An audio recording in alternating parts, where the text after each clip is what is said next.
What's it going to be then, eh? You hear that line and it sends a chill down your spine, doesn't it? It really does. It throws you straight into this pretty terrifying world we're diving into today. Yeah, a world where, milk isn't just milk, it's laced with drugs, where violence is, well, almost treated like art. And where the whole idea of free will becomes this huge political battleground. It all starts, really, in the Korova milk bar. Right, that famous setting. Looks clean, almost sterile, but it's morally toxic, maybe. Definitely. You've got Alex, our narrator, and his droogs, his friends. They're not just hanging out. No, they're prepping.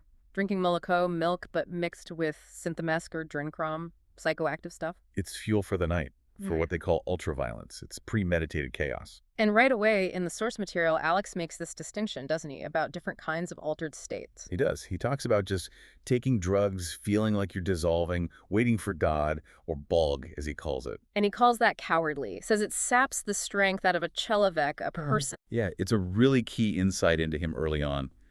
He hates passivity. He wants agency, control. Even if that control is used for, well, destruction. Exactly. For Alex, the real buzz, the art of it all, has to be actively chosen, planned, performed, almost theatrically. So that's our mission today, right? To track this idea. Alex's self-driven violence against the state's attempts to control him. We're looking at his journey in sort of three main phases. His initial sadistic phase, then the state stepping in with conditioning. And finally, how he changes, or maybe just grows up towards the end. But before we jump in deep, we have to talk about the language. Nadsat. Yes. The teen slang, it hits you immediately. It's crucial. It's like a barrier, instantly separating Alex's world from everyone else's. It's a code, a sign of rebellion. It really is more than just slang, though. It forces you, the listener, to kind of learn the rules of his world, to get inside it. Yeah, you become almost complicit just by understanding it. So we'll be using some key terms. You'll hear droog for friend, Chelovek for person. Horror show, which means good or excellent. Gavurate is to speak. Britva is a razor. And deng is money. Knowing these isn't just, for flavor. Yeah. It highlights that gap, the moral gap, the generational gap. It sets the stage for the brutality. Okay, so let's talk about that brutality, the ultra-violence. So if it's not just random, if it's this aesthetic thing for Alex, there must be a pattern, right? A kind of routine. Yeah, what defines his violence before he gets caught? What's the signature? I'd say precision and theatricality. He really does seem to see crime as performance art, way different from just zoning out on drugs. The Moloko gets them going, but the acts themselves seem carefully staged. To maximize the shock, maybe? Not just the loot. We see that straight away with the first attack described, outside the biblio, the library. Right, the old man. A starry teacher type, Alex calls him. Represents knowledge, the establishment. And notice what they do first. It's not physical. They grab his books, his papers. Yeah, tear them up, scatter the pages, like an attack on learning itself. Exactly. Then comes the physical assault. And it's like a team effort. Oh yeah, the detail about the teeth is pretty gruesome. One holds him, another forces his mouth wide open. And Dim, one of the droogs, yanks out the false teeth, the zoobies. And Alex crushes them under his boot. Describes the sound, a little crack, like it's satisfying. It shows how gratuitous it is. They strip him, find almost no money cutter, he calls it. Just 3 coins, gollies. And they don't even keep it all. They just scatter the dang. Because it's not about the money. No, it's the act itself. The power, the destruction, that's the payoff. And the candy shop robbery, that shows the planning too, right? The masks. Oh, absolutely. Brand new masks. Yeah. Horror show disguises, he says. And they're not just, ski masks. No. Historical figures. Disraeli, Elvis, Henry VIII. Dim as the poet Shelley. It's bizarre. It is. It's like they're trying to give their petty crime some kind of grand historical weight. Or maybe just mocking history. Or framing it as art, like poetry, totally detached from right and wrong. But when the owner's wife, Mother Slouse, screams for the police, the Millicents, that artistic layer, vanishes instantly. Yeah, it becomes pure, calculated violence. Fast. Terrifyingly fast. Yeah. She gets hit, toll-chucked, with a scale weight first, then a crowbar, repeatedly. And the description, bringing the red out like an old friend, it's so casual and chilling. They clean the till, rip her clothes, platties, kick her to stop her moaning. Just clinical brutality. This control, this calculated violence, it extends to the gang itself, doesn't it? Alex is clearly the leader. autocratic. Definitely. Look at the fight with Billy Boy's gang. It's not just a brawl. It shows their specialized roles. 4 of Alex's crew against 6. But Alex notes Dim is worth 3 of the others in sheer madness. Alex is the strategist, the artist. Dim is the berserker, the blunt instrument. And their weapons reflect that. Dim uses a heavy chain, an Uzi, aims for the eyes, the glazies, brutal. Whereas Alex uses his Britva, the cutthroat razor, and he describes using it artistically. Yeah, like a dance. Left 2, 3, right 2, 3. Carving Billy Boy's face deliberately. It's a performance of pain. And this link, this fusion of violence and art, reaches its absolute peak in the home invasion scene. Ah, yes. The writer's house. This is where it gets really disturbing, connecting violence to high culture. They trick their way in. Alex uses a posh voice, a gentleman's gloss, pretends a friend needs help. The victims are a writer, F. Alexander, and his wife. And what does Alex do as they start the attack? He puts on music. Not just any music. Beethoven, the Ninth Symphony. His absolute favorite. He calls it bliss, bliss in heaven. And while listening, he has these intense, violent fantasies. Screaming people, women being attacked. It's crucial to understand. The attack isn't just happening while the music plays. The music seems to fuel it. Right. The violence escalates at the symphony, reaches a peak with the ode to joy part. Joy, joy, joy, joy, he thinks. For Alex, there's no conflict. The sublime beauty of Beethoven and the horrific violence, it's all part of the same ecstatic experience, a heightened state. So violence is completely tied into his core identity, his passion, which, ironically, is exactly what the state later uses against him. But before the state gets him, his downfall starts from within, his own gang. Right. His need for total control clashes with his droogs. The moment he disciplines Dim for bad manners, hits him. That Tolchok, that's the trigger. They start muttering about a new way. More democratic, they say. A man-sized crast, meaning they want grown-up power, shared leadership. Which Alex just can't accept. It challenges his whole artist persona, his control. So he reacts violently, pulls the Britva, cuts Georgie's hand, slashes Dim's wrist, uses force to reassert dominance. But that violence just cements their plan to betray him. It backfires. Yeah, the very next job, the manse, the old lady with the cats. Alex goes in first, maybe a bit too confident. He's smashing things, enjoying himself, finds a bust of Beethoven. While he's distracted, the old lady calls the police, the Millicents. He runs out, straight into an ambush. But not by the police, not yet, by his own droogs. Dim's waiting. Gets his revenge for the earlier slashing, hits Alex across the eyes, glazies with his chain, just as the sirens get close. And Dim says something like, "That wasn't right what you did to me, old droogie." Leaves him blinded for the police. Total betrayal. And the police reaction shows the system isn't much better, right? Not at all. No questions asked. Just immediate brutality. Kicks, punches, getting dragged up the steps. He tries to assert his rights, asks for a lawyer. They just mock him. Shows how arbitrary the law is on the ground. Then we meet PR Deltoid, the post-corrective advisor. His supervisor, basically. Deltoid's visit is quite revealing about the system's attitude. Totally. He doesn't offer help. He calls Alex a big black mark, a confession of failure for the system. Yeah. Blames Alex for the system's inadequacy. And then he does something quite shocking. He spits right in Alex's face, his lidso. Wow. That says it all, doesn't it? Utter contempt. Not interested in why Alex is the way he is, just failure and disposal. Exactly. The system sees him as a problem to be managed or eliminated, not a person to be understood or rehabilitated. In prison itself, Staja 84F sounds horrendous. Just awful. Yeah. Way overcrowded. Cells meant for 3, holding 6 or more. He calls it a dirty disgrace. The focus seems to be on, what, forced religion? Yeah, which Alex, being Alex, immediately figures out how to exploit. Of course he does. He cozies up to the prison chaplain, the Charles, plays the chapel music, becomes an informant, rats on other prisoners, sometimes making stuff up, just to get brownie points. Even his Bible reading is twisted. He imagines himself joining in with the Roman soldiers during the crucifixion, helping with the toll-chalking and the nailing in. His core personality, that appreciation for violence, it's a completely unchanged, even inside the system designed to reform him. But things take another turn when a new prisoner arrives in his cell. Right, a guy who makes unwanted advances. Yeah. There's a fight, and Alex ends up killing him. And his cellmates. Instantly betray him. Pin the whole thing on Alex. Lesson learned. Trust no one. He's completely isolated now. This murder, though, it gets high-level attention, doesn't it? It does, because it's another failure of the old system. And it coincides with political pressure. The Minister of the Interior visits Alex. This is a big shift. Politics entering the picture directly. The minister isn't talking about morality or reform. He's talking about outmoded penological theories and prison space. He actually says they might need the space soon for political offenders. Explicitly. That's the key. There's pressure, maybe a new government, maybe a crackdown to clear the prisons fast. They need a quick solution. So Alex isn't just a murderer anymore. He's become convenient. Exactly. He's the perfect test case for a new, experimental, fast method. A way for the government to show they're tough on crime and efficient. He's a guinea pig for a political solution. So as they're transferring him for this new treatment, the prison governor asks him this really profound question. Yeah, it's the core question of the whole story, isn't it?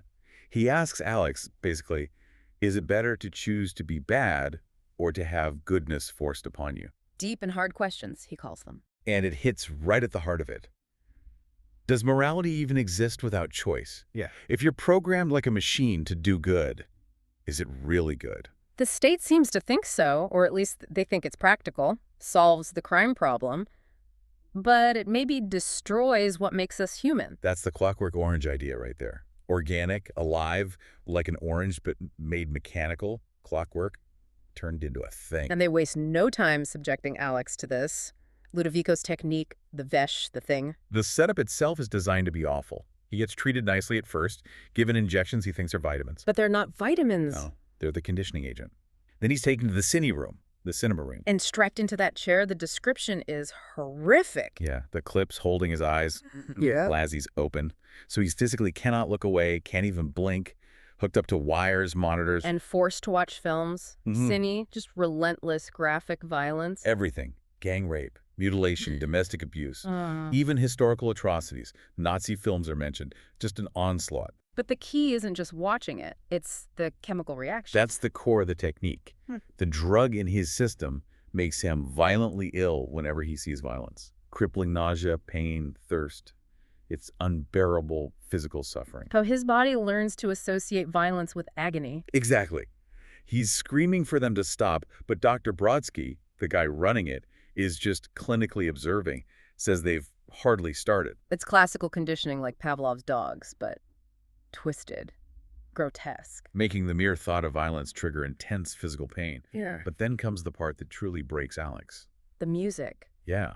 During one particularly violent scene, the soundtrack is Beethoven, his beloved Beethoven, the Fifth Symphony this time. And he just loses it, realizes his music, the one pure thing he loved, is being contaminated. He screams, it's a sin, a filthy, unforgivable sin, because they're not just taking away his violence, they're poisoning his soul, robbing him of beauty itself. It's not reform, it's psychological destruction. Absolutely. And the public demonstration shows just how effective, in a horrible way, it is. Yeah. They parade him out. Right. In front of the minister, the press. Proof the technique works. First, an actor insults him, hits him. And Alex can't do anything. The sickness starts rising, that conditioned agony. He's paralyzed. Worse than paralyzed. He's forced to be submissive, right, to stop the pain. He offers the actor his razor, Britva. He actually licks the guy's boot. Utter degradation, just to make the physical suffering stop. Then they bring out a woman, scantily clad devotchka. His instinct, his old self, flares up. He wants to attack her, the old in-out real savage. But the thought alone triggers the sickness. Instantly. So he has to act like a true knight, all chivalrous and polite, purely to avoid collapsing in pain. And Dr. Brodsky sums it up with pride. Clinical pride, yeah. Says Alex is now impelled towards the good because he's so strongly impelled towards evil by the pain. He has to do good to avoid suffering. He has no choice left, and Alex gets it. He screams that final question. Am I just to be like a Clockwork Orange? He understands exactly what they've done to him. Turned him into a thing. Hashtag tag V, freedom, relapse, and existential crisis. So he's cured, released back into society. But it's immediate disaster, isn't it? Completely. He's basically abandoned, goes home, finds his parents have taken in a lodger, Joe. And Joe has taken Alex's room, replaced him. Symbolically, physically. And his parents are terrified of Alex now. He's the predator, but rendered completely passive. Yeah. When Joe insults him, pushes him around. Alex can't react. The conditioning kicks in. He just feels sick, helpless. He can't even defend himself in the world he used to terrorize. It's a brutal irony. He's desperate, adrift, ends up back at the public library. Looking for a way out, right? Wants a book on painless suicide, aspirin or something. Yeah. And who does he run into? Oh, the old man, the first one they attacked. The crystallography expert. The very same one. Yeah. And the old man recognizes him instantly, still mumbling about his teeth. And this time the tables are turned. Completely. The old man rallies his friends. A group of elderly men attack Alex. Old age having to go at youth, Alex thinks. They beat him with sticks, umbrellas. And Alex is just overwhelmed by the sickness. He can't fight back at all, just has to endure it. Passive suffering, the exact pain he inflicted, but without any way to resist. Until the police arrive. Finally, rescue. You'd think so, but no. This is maybe the darkest twist. The police officers who save him? Turn out to be Dim, his old droog who betrayed him, and Billy Boy, his old gang rival. They're cops now. Of job age, as Alex puts it. Wow, the system didn't fix them, it just hired them. Exactly. And they don't take him to the station. They drive him out of town for their own private summary punishment. Pure revenge, beating him senseless in the cold. The driver just sits there reading. Total breakdown of law. The criminals are now the enforcers, delivering torture. And Alex is still paralyzed by the conditioning. Can't lift a finger. So beaten, freezing, he stumbles towards the nearest light, a cottage. A cottage marked home. The ultimate cruel joke. It's F. Alexander's house, the writer he attacked years ago. Yeah, and the writer takes him in, sees the bruises, assumes it's police brutality against an innocent victim of the state's conditioning. Perfect propaganda material for the writer. Exactly. Alexander sees Alex as a political pawn, a symbol to attack the government's Ludovico Technique. He starts writing articles about Alex's suffering for papers like The Weekly Trumpet. Using Alex's pain for his own political agenda. But then, during a conversation, the writer reveals the full story of the attack on him and his wife, how she later died from the trauma of the rape and beating. And Alex realizes it was his droogs, the severity of it, the memory, the connection. Triggers the conditioning again. He gets violently ill right there. Does the writer understand why? No, he misinterprets it as deep remorse, proof of Alex's victimhood. But then the writer's political friends arrive. They start putting pieces together. Maybe remembering the name Dim. They figure out Alex wasn't just a victim, he was the original attacker. Yes, and their plan shifts. He's no longer useful as a simple victim, maybe more useful as a martyr, or maybe that you want revenge too. So they trap him and play music. Loud, violent-sounding modern music. Autoskate Lig's Third Symphony, designed specifically to trigger the conditioned agony. Driving him mad with pain. He's desperate to escape the sound, the sickness, sees the window, and jumps. He survives, but barely. Badly injured. And realizes maybe that his suicide attempt was exactly what they wanted. Proof that the government's cure was inhumane, driving its subjects to despair. He remains a political tool, even in his deepest suffering. So Alex ends up in the hospital. Yeah. And suddenly he's famous. Or infamous. Yeah, he's a political hot topic. The papers are screaming about it. Boy, victim, government is murderer.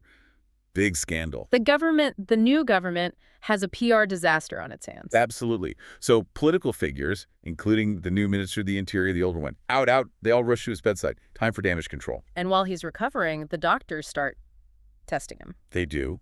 Gently at first, showing him pictures, violent images smashing a bird's nest, hurting animals, the crucifixion. And his reaction. It's the old Alex. He feels excited by the violence, enthusiastic.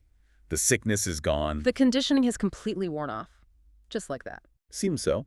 Maybe the trauma, the fall, the medical treatment, whatever it was, it broke the conditioning. It proves Ludovico's was just surface level, didn't touch his actual desires. So he's cured of the cure. Back to his old self. And the state immediately steps in to manage that. The minister promises Alex help, money. Dang. Good job. Basically, buying his silence and cooperation, making him part of the new system. So Alex is free, healthy, and even state-supported, back on the streets. He gets a new gang together. Len, Rick, Bully, back to the Korova Milk Bar. Something's different now, isn't it? Yeah. He finds the old ultra-violence boring, feels bored and a bit hopeless. The thrill is gone. And he's changed in other ways, too. Subtly, yes. He's become mean with his money. Stingy, doesn't want to splash out on his droogs like he used to, hoards his dang. That's not the old Alex the performer. That sounds more mundane, almost adult. That's a hint of change, a fading of that youthful, destructive energy. And then he runs into Pete. His old droog, the one who wore the Elvis mask. Right, and Pete is normal now. Married, settled down with a girl named Georgina. He's harmless, conventional. Seeing Keat like that must have been a shock for Alex. It forces him to confront his own age. He's 18 now. And suddenly, that doesn't feel so young anymore. He reflects on Mozart, other geniuses who did great things young, feels his own life has been wasted. Pointless chaos. There's this moment where he tears up a picture of a baby he cut out of a newspaper, Gazetta, like resisting that domestic future. So right after that defiant act, something shifts. He has this vision, involuntary. He sees himself, older, coming home from work, a partner waiting, and a son, his own son. A completely normal, conventional future, no ultra-violence, no Nadsat. Even the language in the text changes here, becomes less slangy, more standard English. It reflects his internal shift. He realizes that the cycle of youth and violence he was trapped in, it's fading naturally. He's outgrowing it. Yeah. He accepts it quite calmly, compared to his old self. Just says, I knew what was happening, oh my brothers. I was like growing up. So the state couldn't force him to be good, but life, maturity, it just happened. It seems so. Nature, maybe succeeding where the brutal conditioning failed. So Alex's journey, it's quite something.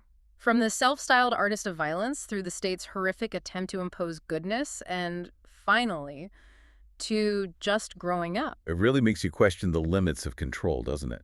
The state's methods, prison, Ludovico's, they were either ineffective or just monstrously cruel. They didn't change him, not fundamentally. The real change came from within, naturally, organically. So what does that say about trying to force morality?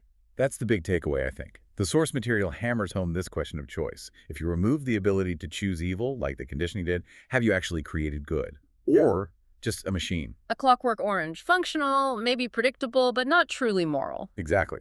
Alex's final turn towards wanting a normal life, a family that's chosen. It feels like the real victory here isn't the state's power, but the individual's capacity to change, eventually on their own terms. So that final thought for you, our listener, to maybe mull over. If society takes away the choice to be bad, does that diminish the meaning of choosing to be good? What's lost when you replace the potential for ultra-violence, not with freely chosen virtue, but just with the programmed passivity of that Clockwork Orange? If Alex was going to grow up anyway, what was the point of all that state-inflicted torture? Was it just a cruel political detour? It suggests true morality, real goodness, has to come from free will to mean anything at all. Coercion versus choice. Definitely something to chew on. Thanks for joining us on this deep dive.